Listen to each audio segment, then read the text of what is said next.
আসসালামু আলাইকুম, সবাই কেমন আছেন? আল্লাহর রহমতে আমরাও অনেক ভালো আছি। ব্যস্ততার জন্য বলতে পারেন, ঈদের জন্য বলতে পারেন, খুবই ব্যস্ততার মধ্যে এই কয়টা দিন পার হয়েছে, তাই কোনো ভিডিও দেওয়া হয়নি পেজে। তাই অনেকদিন পর একটি ভিডিও নিয়ে চলে আসলাম। আজকে এখানে আপনারা দেখেই বুঝে গেছেন যে কি রান্না করব। এখানে আমি গরুর ভুঁড়ি রান্না করব। গরুর ভুঁড়ি বলতে বট। তো এই বটটা আগে থেকে একটু ভাপ দেওয়া ছিল, ফ্রিজে রেখে দিয়েছিলাম পরিষ্কার করে ভাপ দিয়ে। এখন সিদ্ধ করে নেব লবণ অল্প পরিমাণে দিয়ে। তো যেহেতু ভিডিও দেওয়া হয়নি এই কয়দিন, তাই ভিডিও দেওয়া বা ভিডিও করার সবকিছুর মুভমেন্ট চলে গেছিল একটার দিকে। আপনি যখন থাকবেন তখন আপনার মন চাইবে যে আপনি একটা ভিডিও করেন, আপনার আজকে ভিডিও দিতে হবে, মানে এটা একটা মাথায় সেভ হয়ে যায়। যেহেতু আমি অনেকদিন ভিডিও করে নেই, তাই আমাদের মানে একটা অন্যরকম ফিলিংস এসে পড়েছিল, মানে কোনো গুরুত্বই ছিল না বলতে পারেন। তো যাই হোক, এখন থেকে চেষ্টা করব রেগুলার পেজে ভিডিও দেওয়ার। বাকিটা পরে দেখা যাবে। এইখানে গরুর ভুঁড়ি রান্না করার জন্য আমি কিছুটা আলু ভেজে নিছি, পেঁয়াজ কাঁচামরিচ একটু লাল লাল করে ভেজে নিব।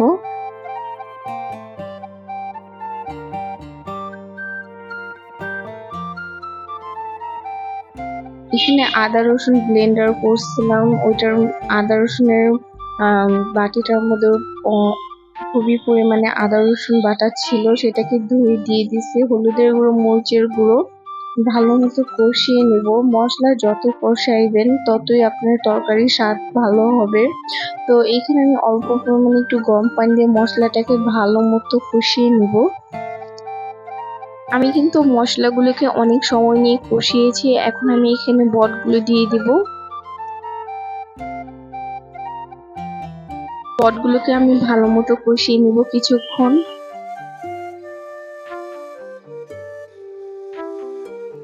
বট রান্না করতে আমি শুনেছি একদিন পুরো লাগে, যেহেতু আমি এইখানে আগে থেকে ভাপ দিয়ে রাখছিলাম, তাই এই বটটা রান্না করতে আমাদের আনুমানিক 2 ঘন্টার মতো লাগছে।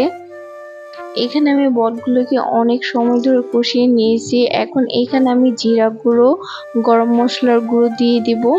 আমরা গরম মশলা ঘরেই গুঁড়ো করে নিয়ে কিনতে পাওয়া যায়, কিন্তু আমরা ঘরেই গুঁড়ো করে রাখি।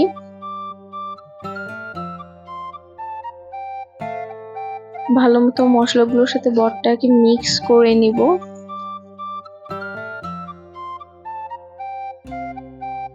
আমাদের বাসাটা যেহেতু মেন রাস্তার সাথে, তাই গাড়ির অনেক আওয়াজ আসে।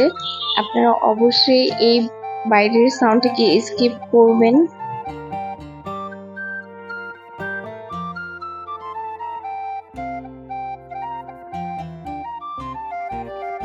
বটগুলোকে অনেক সময় ধরে কষিয়ে নেওয়ার পর এখানে আমি গরম পানি দিয়ে দিব পরিমাণ মতো।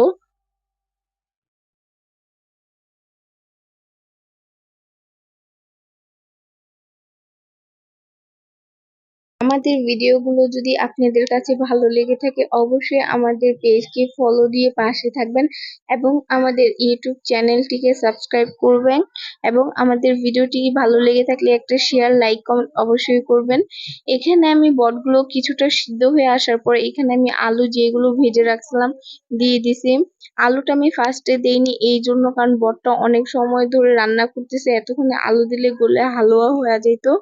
যাই হোক, তো আমি যেহেতু বটটাকে ভাজা ভাজা করে নিব, এখানে আমি কোনো ঝোল রাখবো না। তো ভাজা ভাজা হওয়া অবধি আমি চুলায় রেখে দিব।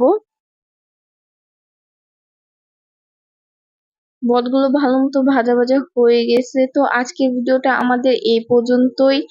অবশ্যই আমাদের ভিডিওটি আপনাদের কাছে কেমন লাগছে কমেন্টে জানাবেন। তো সবাই ভালো থাকবেন। আল্লাহ হাফেজ।